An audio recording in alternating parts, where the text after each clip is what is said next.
Seguimos en Contexto Global por France 24. Yo soy Andrés Mesa Muñoz y a continuación los titulares. 2 explosiones se registraron en la Plaza de los Tres Poderes en Brasilia. Un hombre habría muerto tras una de las detonaciones y las autoridades investigan los motivos de lo que denominaron como un ataque. Conectamos con nuestra corresponsal en Río de Janeiro. El Congreso de Ecuador rechaza la suspensión de Verónica Abad como vicepresidenta del país. Solo días después de que el presidente Daniel Noboa la apartara temporalmente del cargo como colofón de su largo enfrentamiento. Tenemos reporte desde Quito. Y siguen los nombramientos del nuevo gabinete de Donald Trump. El presidente electo confirmó al senador Marco Rubio como su secretario de Estado y hoy también se pronunció en la Casa Blanca o se reunió en la Casa Blanca con el presidente Joe Biden para conversar sobre la transparencia del poder el 20 de enero.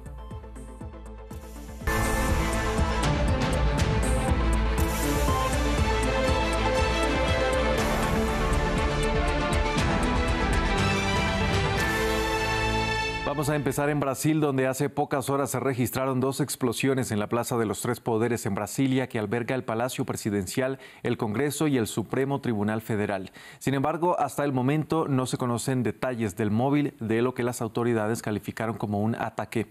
Para ampliar esta noticia, conectamos a esta hora en Río de Janeiro con nuestra corresponsal Valeria Sacone. Valeria, muy buenas noches. Cuéntenos qué se sabe hasta ahora. La información está llegando con cuentagotas. De momento hemos conocido la identidad de la víctima. Se llama Francisco Vanderlei Luis. Es un hombre de 59 años, originario del estado de Santa Catarina. Había sido candidato a la concejalía del partido de Jair Bolsonaro, el Partido Liberal. Parece, según testigos entrevistados por la prensa brasileña, que tenía 2 artefactos explosivos y a la hora de lanzar uno contra la estatua de la justicia del Tribunal de la Corte Suprema, uno habría explodido en sus manos y esto habría causado la muerte, pero no hay más detalles si ha sido un accidente, si ha sido un ataque suicida. También sabemos que él era supuestamente dueño del coche que también ha tenido una explosión en la Plaza de los Tres Poderes y de momento se ha procedido a hacer una evacuación tanto del Supremo como del Senado. Hoy había sido una jornada muy intensa, tanto en el Congreso como en el Tribunal Supremo, y las fuerzas de seguridad están haciendo búsquedas para ver si hay más explosivos, más bombas escondidas. Recordamos que estamos en vísperas del G20 social, la cumbre social del G20 que empieza mañana aquí en Río de Janeiro, donde hay 7.500 soldados del ejército que han sido desplazados para asegurar la tranquilidad de la cumbre y de todos los jefes de Estado que en los próximos días van a llegar a Río de Janeiro. Además, este atentado recuerda los ataques de vandalismo del 8 de enero de 2023, cuando hubo una destrucción generalizada de los 3 poderes, de los 3 edificios que albergan los 3 poderes de la República Brasileña, y de momento este atentado suscita mucha preocupación porque incluso ha salido información de que la víctima habría amenazado en sus redes sociales con realizar un ataque contra el Tribunal Supremo, y de ser verdad sería un gran fallo en los servicios de seguridad brasileños. Una noticia que está en desarrollo y de la cual estaremos pendiente. Valeria, gracias por este reporte desde Brasil. Nos quedamos en la región para hablar de Ecuador. Se acaba de enredar un poco más la situación política allí en este país. El Parlamento rechazó la suspensión por 5 meses de la vicepresidenta Verónica Abad. Una suspensión con la que vía el Ministerio de Trabajo, Daniel Noboa quiso apartarla del cargo de presidenta en funciones cuando él se vea obligado a dejar la presidencia para hacer campaña para su reelección. Los detalles nos los entregaba previamente desde Quito nuestro corresponsal Gustavo Ortega. Un duro golpe político para el presidente de la República, Daniel Noboa, y se puede considerar también como una victoria para Verónica Abad, que ha estado enfrentada desde el inicio del mandato de Daniel Noboa, quien había sido enviada como embajadora de Ecuador ante Israel para actuar como representante de paz en medio del conflicto de Israel en Gaza. Pero, ¿qué sucedió específicamente? Con 86 votos, se requerían 70 votos para aprobar una resolución presentada por los legisladores. Se aprobó esta resolución que ¿qué es lo que dice específicamente? En principio, se ha condenado esta acción administrativa que emitió el Ministerio del Trabajo, que suspendía, como tú lo has dicho, por 5 meses sin sueldo y sin funciones a la actual vicepresidenta del gobierno, Verónica Abad, que había sido enviada hacia Israel. De igual forma, se desconoce esta sanción del Ejecutivo y también se convoca a la ministra del Trabajo, Ivonne Núñez, para iniciar así un proceso de investigación y un posible juicio político en contra de la ministra del Trabajo. Recordemos que Verónica Abad había sido sancionada y destituida en los últimos días luego de un informe administrativo, lo cual había sido rechazado por parte de tanto parlamentarios como juristas, quienes indicaban que la única institución acreditada para poder sacarla del poder es la Asamblea Nacional. Pero ya para cerrar, ¿qué pasará? Bueno, esto significa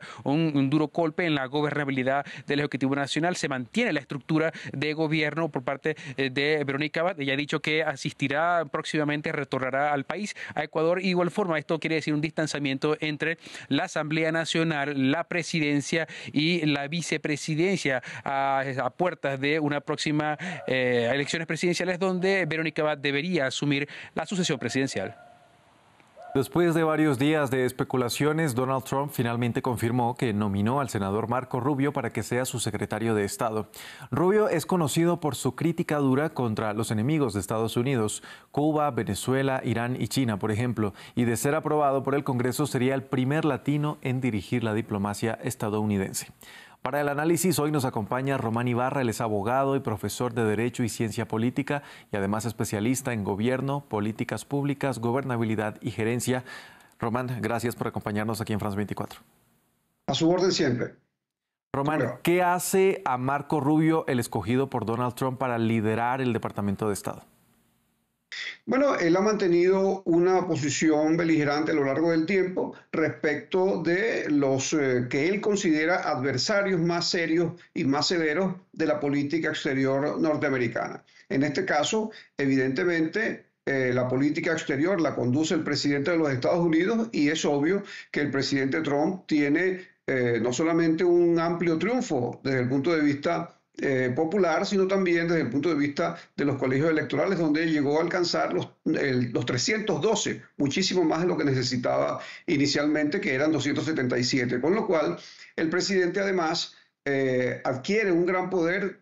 También es conocido que ganó las 2 cámaras y la renovación de los 8 gobernadores que estaban por verificarse también. Es decir, hay un triunfo arrasador del presidente Trump y su personalidad fuerte va a marcar la política exterior de los Estados Unidos, esta vez encabezada por el senador Marco Rubio.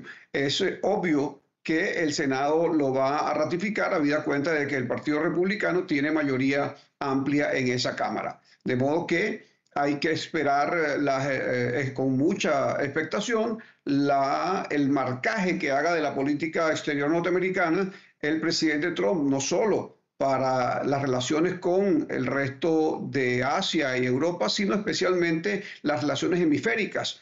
Está pendiente lo que vaya a ocurrir con México, con Venezuela, que es un caso muy serio, habida cuenta de que el 28 de julio se realizaron unas elecciones que el gobierno perdió ampliamente y que desconoce mediante turbulencias de tipo jurídico. De modo que es mucho lo que tiene que decir el gobierno del presidente norteamericano, el canciller o el secretario de Estado, Marco Rubio, y las relaciones que a partir de ahora vayan a establecerse con el conjunto hemisférico.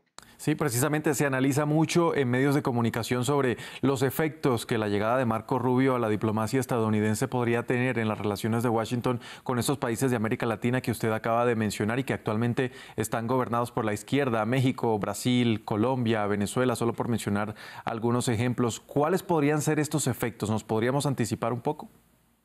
Bueno, yo tengo la aspiración, digamos, profesional y personal de que no se convierta solo en una motivación para sanciones que puedan dañar a la ciudadanía de los respectivos países. Yo siempre, amigo de las negociaciones y los acuerdos, soy, digamos, auspicio de que esto ocurra a partir de la asunción del presidente Trump el 20 de enero y en manos también, por supuesto, del secretario de Estado, que va a encabezar una política dirigida, vuelvo a insistir, en la marca que le imponga el presidente de los Estados Unidos, Donald Trump. Bien, durante su primera reacción al ser confirmado como secretario de Estado, Marco Rubio dijo que bajo el liderazgo de Donald Trump logrará la paz a través de la fuerza. ¿Qué lectura, Román, podemos hacer de esta frase? Bueno, un poquito a la expectativa, porque hay como una suerte de contradicción de la búsqueda de la paz por la fuerza, ¿no?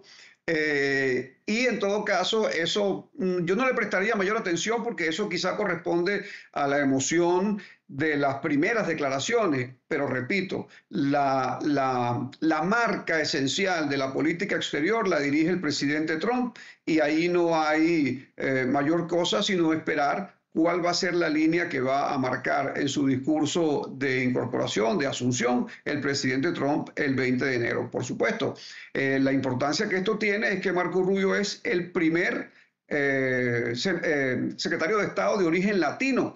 No olvidemos que sus padres son de origen cubano. Y él ha sido muy incisivo en las relaciones que los Estados Unidos deben mantener con el resto del mundo, pero muy especialmente con el hemisferio occidental. De modo que vamos a esperar un poquito, yo creo que hay alta expectativa y más allá de lo que puede haber sido quizá un error en la primera declaración, un error leve en la primera declaración, la pauta la va a marcar el presidente Donald Trump.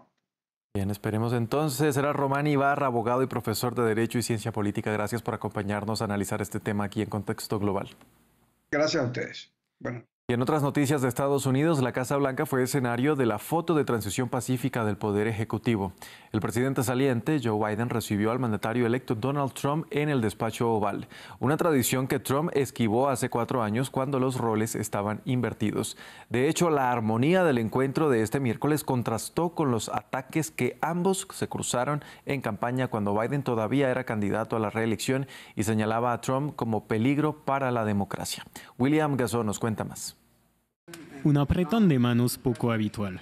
Joe Biden recibió al presidente electo Donald Trump en la Casa Blanca. El actual presidente, que cederá su cargo el próximo 20 de enero, prometió una transición suave del poder. Presidente electo y expresidente Donald, felicidades y espero tener, como dijimos, una transición suave. Haremos todo lo que podamos para asegurarnos de que tenga todo lo que necesita. Y Donald Trump le devolvió los cumplidos. Muchas gracias. La política es difícil y en muchos casos no es un mundo muy agradable, pero hoy es un mundo agradable y lo aprecio mucho. Una transición que sea tan suave como sea posible y lo aprecio mucho. Esta cortesía de circunstancia contrasta con la agresividad que caracterizó la relación entre los dos hombres durante la campaña electoral. Ambos se insultaron durante meses, sobre todo antes de que Biden retirara su candidatura para dejar el espacio a Kamala Harris.